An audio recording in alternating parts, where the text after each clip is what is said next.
নেওয়ার লাগিয়া আপনার আমার দোয়া দিতা সহযোগিতা করতা আমার লাগি ও দোয়াটা করবা আমি যেন সততার রাজনীতি আমানতদারিতার রাজনীতি গরিব অসহায় মানুষের পাশে দাঁড়াইতে পারি ও দোয়া করবা তো ইনশাল্লাহ আপনারা সাথে। আসলে আমি বিভিন্ন জায়গায় যাই, বিভিন্ন সময় বিভিন্ন গ্রামেগঞ্জে যখন যাই তখন অনেক কিছু চৌকে বাসিয়ে ওঠে। বিশেষ করে আপনারা দেখবা আমরা যে বর্তমান সবচেয়ে বড় সমস্যা যোগাযোগ ব্যবস্থা অনেক অনুন্নত অবস্থা, রাস্তাঘাটের যে বেহাল দশা, এই রাস্তাঘাটের কারণে মানুষের অনেক কষ্ট আর গিয়া অনেক বৃদ্ধ বাবারা যখন তারা গাড়িতে যায় তারা চিৎকার করেন গিয়া, অসুস্থ রোগীরা যখন যায় তারা কান্না করেন এই রাস্তার অভাবে, আমার মা বোনেরা যখন অসুস্থ থাকেন এই রাস্তা চলাচলের সময় তাদের যে কতটুকু কষ্ট হয় এগুলো আমরা বাসা দিয়ে প্রকাশ করতে পারতাম না।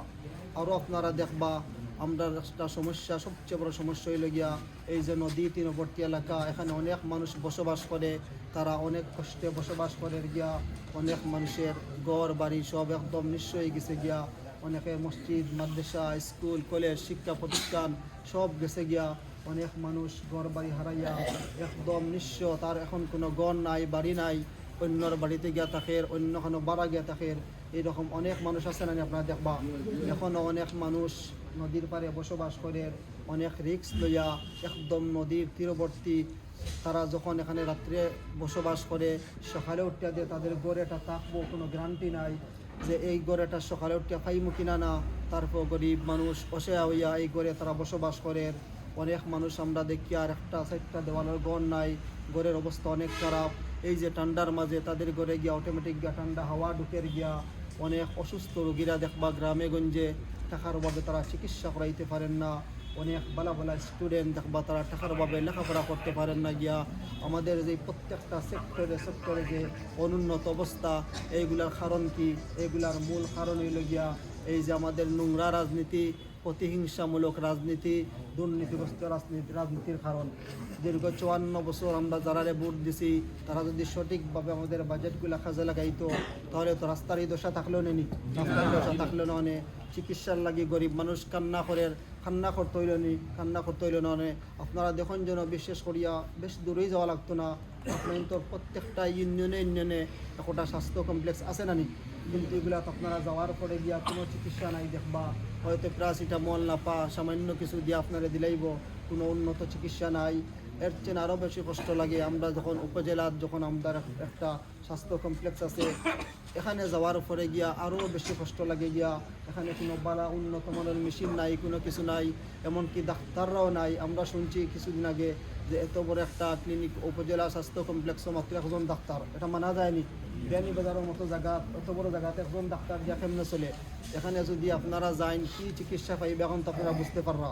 তাই আমরা যে ইউনিয়নের যে কমপ্লেক্সগুলো আছে এগুলা যদি সঠিকভাবে যদি তারা কাজে করতো, স্বাস্থ্য কমপ্লেক্স যেগুলো আছে এগুলা যদি মেশিনারি ভালো থাকতা, ডাক্তার থাকতা, তাহলে গরিব মানুষ দৌড়ার খান্দিত হইল নেনি, গরিব মানুষ খান্দিত হইল না।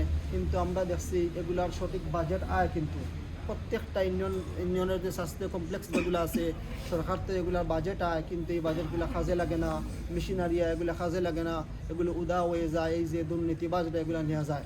তো আপনারা বিশেষ করিয়া আপনাদের কাছে অনুরোধ করিয়ার, আপনারা এখন সময় আইছে আগামী 12 তারিখ আপনারা এমন একজন মানুষের নির্বাচন করবা যে নির্বাচিত করবা যে মানুষ আপনার হক মারিয়া খাইতো না, সরকার থেকে বাজেট আনিয়া মারিয়া খাইতো না, ও মানুষ আপনারা সাপোর্ট করবা তো ইনশাআল্লাহ। আমি আপনার কইতাম না যে আপনারা আমারে ভোট দেখা, ভোট একটা মহামূল্যবান আমানত, এই ভোট সম্পর্কে কাল কিয়ামতের ময়দানে আল্লাহ পাক রব্বুল আলামিন আপনাকে জিজ্ঞাসা করবা আপনার আমানত ভোট আপনি খারা দিচ্ছেন। আপনি যদি একজন সঠিক আমানতদার বিশ্বাসী মানুষের ভোট দেন তাহলে তো আলহামদুলিল্লাহ কাল কিয়ামতের ময়দানে আল্লাহর দরবার আপনি বাঁচিয়ে যাইবা। আর যদি একজন খেয়ানতদার ব্যক্তি আপনি ভোট দেন, অযোগ্য ব্যক্তিরে ভোট দেন, যে গরিব অসহায় মানুষের টাকা মারিয়া খাইলিছে তারা যদি ভোট দেন কাল কিয়ামতের ময়দানে আল্লাহ পাক রব্বুল আলামিনের দরবারে আপনার পাকড়াও করাইব। তাই আমি অনুরোধ করিয়ার আল্লাহ পাক রব্বুল আলামিন আপনার তোর ব্রেন দিছেন, বিবেক দিছেন, বিবেচনা করিয়া আপনারা যারে বালা মনত করবা। আমি যেভাবে এখানে আইছি আরও আমার ভাই হল রাজনীতির মাতো আসেন আপনার খান্দাত আইবা, আপনারা সব যাচাই বাছাই করিয়া যে বালা যে আমানতদার যে বিশ্বাসী তার পক্ষে সাপোর্ট দিবা তো ইনশাআল্লাহ। আমি আপনাদের কাছে আইছি কোনো মিথ্যা স্বপ্ন দেখানির লাগি নাই, লোভ লালসা দেখানির লাগি এখানে আইছি না। অনেক মানুষ আইব আপনারা হয়তো কইব গিয়া আমার যদি ভোট দেন আমি আপনারে রাস্তা বানিয়ে দিলাইব, শিক্ষা প্রতিষ্ঠান বানিয়ে দিলাইব, মসজিদ মাদ্রাসা বানিয়ে দিলাইব। মিথ্যা অনেক স্বপ্ন, অনেক অনেক মিথ্যা আশ্বাস দেওয়ার নানি আপনারা দেখলেন নানি, মিথ্যা প্রতিশ্রুতি দেওয়ার, মানুষের আইডি কার্ড নেওয়ার, অনেক কিছু নেওয়ার, মানুষের কর যে আমরা যদি ভোট দেওয়া আপনার তোর প্রতিটা অ্যাকাউন্টে টাকা দিব, নাম্বার নেওয়ার, এগুলা মিথ্যা স্বপ্ন, নতুন এগুলো পুরাতন নানি। দীর্ঘ 54 বছর তো আমরা দেখি, আর আমরা অনেক মিথ্যা স্বপ্ন দেখি নানি আমরা। কিন্তু এখন আমরা এই মিথ্যা স্বপ্নর এই দুঃখাবাজি আমরা যেন না পড়ি, আমরা এমন একজন মানুষের ভোট দিতাম যে আমরা মিথ্যা স্বপ্ন দেখাইতো না, যে আমরা সঠিকভাবে রাজনীতি করিয়া যাইব, ধোঁকা দিত না, তারে ভোট দিবা তো ইনশাআল্লাহ। আপনারা দেখুন জনে যে আমানতদার ব্যক্তির যদি আপনি ভোট দেন, আপনার দুইটা ফায়দা হইব, দুনিয়াতেও ফায়দা হইব, আখিরাতেও ফায়দা হইব। দুনিয়াতে আপনার ফায়দা হইব গিয়ে আপনি যদি বালা মানুষের ভোট দেন, আপনার ভোট পাইয়া সংসদে যাইব, সংসদে গিয়া হাজার হাজার কোটি টাকা বাজেট নিয়ে আইব। এই বাজেটগুলো যদি সঠিকভাবে কাজে লাগায়, স্কুল কলেজ মাদ্রাসা শিক্ষা প্রতিষ্ঠান যেগুলাত লাগায় না, এখানে আপনারা আপনার ছেলে সন্তানরা সব উপভোগ করবো না নি। দুনিয়াতে একটা ফায়দা হইব, যদি রাস্তার যদি কাজ করে, রাস্তাত আপনি যাতায়াত করবা, চলাচল করবা, আপনার ফায়দা হইব। এমনকি মরণের পরে আপনার ফায়দা হইব গিয়া। আমরা দেখছি বিভিন্ন সময় ভোট দেওয়ার পরে অনেক মানুষের মৃত্যুবরণ হয়ে যায়, মৃত্যুর কোনো গ্যারান্টি আসেনি, কোনো গ্যারান্টি নাই। অনেক মানুষ দেখছি ভোট দেওয়ার কিছুদিন পরে মারা যায়, কিছু সপ্তাহ পরে, কিছু মাস পরে অনেক মানুষ মারা যায় নানি। কিন্তু আমরা যারে প্রতিনিধি বানাই, যদি আল্লাহ পাক রব্বুল আলামিন হায়াত দেন, কমসে কম তো 5 বছর তখন নানি প্রতিনিধি। তাই যদি 5 বছর যত ধরনের বালা কাজ করবা, গরিব অসহায় মানুষের পাশে দাঁড়াইবা, শিক্ষা প্রতিষ্ঠান রাস্তাঘাটে যত ধরনের বালা কাজ করবা, সব একটা বালা কাজের বড় অংশ আপনি যদি মরিও যায়, আপনার আমল নামায় সদকায়ে জারিয়া সেবিলাক হইব। আর যদি আপনি একজন অযোগ্য ব্যক্তিরে ভোট দেন, দিয়া মারা যায়, তাহলে এই মানুষটাই 5 বছর যত ধরনের অপকর্ম করব, যত গুনার কাজ করব, সব একটা গুনার অংশীদার আপনার আমল নামায় যাইব। তাই আপনাদের কাছে অনুরোধ করি, আর আগামী জাতীয় সংসদ নির্বাচনও আপনারা যোগ্য মানুষের সেলফ করবা তো ইনশাআল্লাহ। আমি আজকে এখানে আইছি আপনাদের সন্তান, আপনাদের খান্দাত আইছি। আপনারা যদি মনত করেন আপনাদের এই ছেলে আমানতদার, বিশ্বাসী, গরিব অসহায় মানুষের পাশে দাঁড়াইতে পারবো, তাহলে আপনারা আমার সাপোর্ট দিবা ইনশাআল্লাহ। আমি কোনো জিনিস ওয়াদা করি না, কিন্তু একটা জিনিস ওয়াদা করতে পারবো, আমি আপনাদের আমানত ভোটের খেয়ানত করতাম না। সরকার তো যে বাজেটগুলো নিয়ে আইব সঠিকভাবে তা বিতরণ করবো ইনশাআল্লাহ। শুধু মুখ দিয়ে বললেন না, আমি প্রত্যেকটা লাইভের মধ্যে বলিয়া দিছি, সরকার তো যদি 1 টাকা বাজেট আক আর 1000 কোটি টাকা বাজেট আক, প্রত্যেকটা বাজেট আমি লাইভের মধ্যে এইভাবে আমার সাংবাদিক ভাইদেরকে দেখাইয়া লাইভের মধ্যে দেখাইয়া দিব যে গোলাপগঞ্জ বিয়ানীবাজারে এই বাজেট আইছে, এই রাস্তার এই বাজেট আইছে, এই গরিব মানুষের এটা আইছে, যেগুলো আসবো আমি প্রত্যেকটা বাজেট আপনার লাইভের মধ্যে দেখাইয়া দেবো। তাহলে আপনারা সন্দেহ করতে পারতো ইনশাআল্লাহ। শুধু তাই না, ইনশাআল্লাহ গোলাপগঞ্জ বিয়ানীবাজারে আমি প্রত্যেকটা জায়গায় আমি বড় করে স্ক্রিন টাঙ্গাইয়া দাঁড়িয়ে দিব যে কোন এলাকার কোন বাজেট আইছে, কোন রাস্তার কোন বাজেট আইছে, এখানে লেখা থাকবো। আপনারা যে কোনো মানুষ গিয়া দেখতে পারবেন ইনশাআল্লাহ।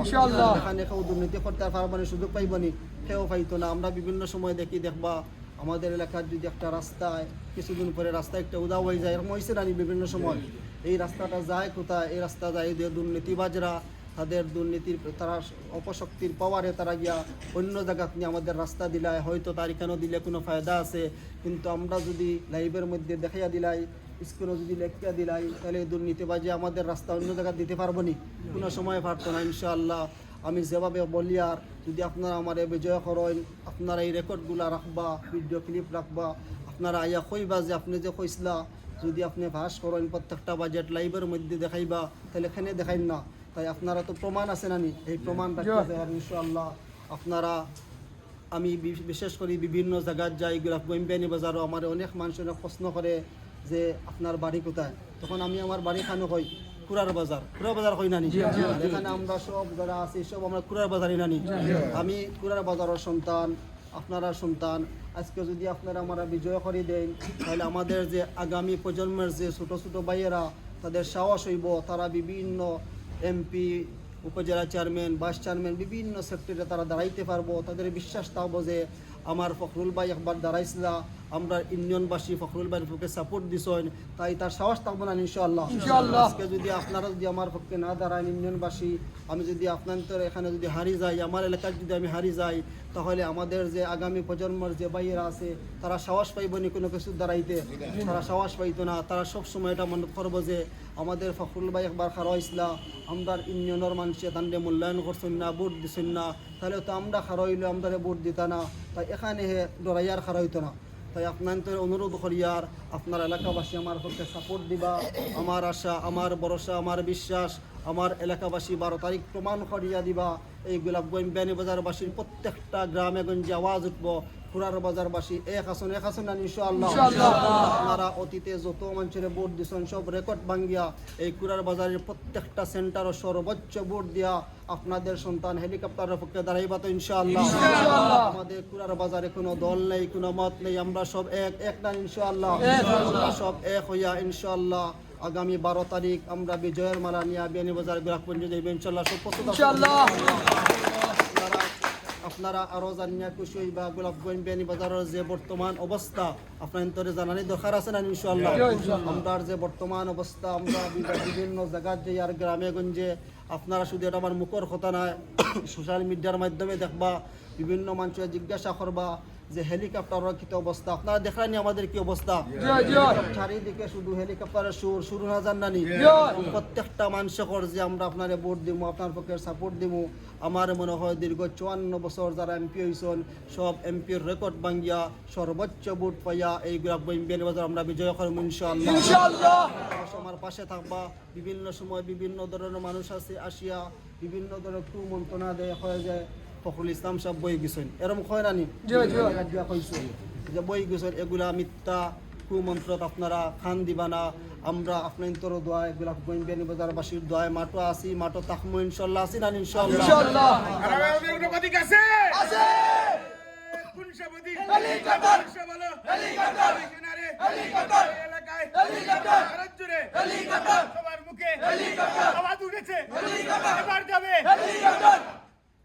আমরা গোলাপগঞ্জ বিয়ানীবাজারবাসীর প্রত্যেকটা মানুষে আমাদের যে ভালোবাসা দেখার ইনশাআল্লাহ আগামী 12 তারিখ আমরা সবে মিলিয়া বিজয়ের মালা করবো তো ইনশাআল্লাহ।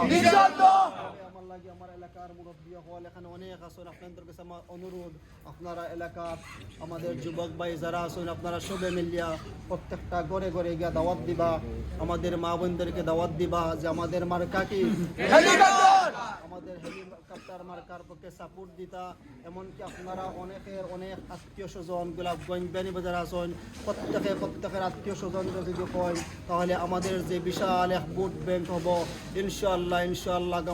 আগামী 12 তারিখ আমরা বিজয় করব ইনশাআল্লাহ। আপনারা সব ভালো থাকুক। আমি অনেক কষ্ট দিছি ঠান্ডার মাঝে, আর কষ্ট দিতে চাই না। বিশেষ করিয়া আমি ধন্যবাদ জানাই আর আমি আমার চাচারে তানো বাড়ির উঠানো আমরা সুযোগ করিয়া দিছেন। আমি দোয়া করি আল্লাহ পাক রব্বুল আলামিন আমার চাচারে উত্তম যাচাই খেয়ে দান করক্কা, দুনিয়া আখিরাতে কামিয়াবি নসিব করক্কা। এমনকি আপনার এখানে যারা উপস্থিত হয়েছেন আপনারা অনেকের আত্মীয় স্বজন, মা বাবা, ভাই বোন খবরের বাসিন্দা হয়েছেন। আমি দোয়া করি আল্লাহ পাক রব্বুল আলামিন তাদেরকে, এই এলাকার অনেক মানুষ খবরের বাসিন্দা হয়েছেন, আল্লাহ পাক রব্বুল আলামিন তাদেরকে জান্নাতের উঁচু মুকাম দান করক্কা। আমরা যারা জীবিত আছি আমরা সবরে আল্লাহ পাক রব্বুল আলামিন সঠিক রাস্তা সিরাতাল মুস্তাকিমের রাস্তা চলার তৌফিক দান করক্কা। সবাই ভালো থাকুক, সুস্থ থাকুক। আসসালামু আলাইকুম ওয়া রাহমাতুল্লাহি ওয়া বারাকাতুহু।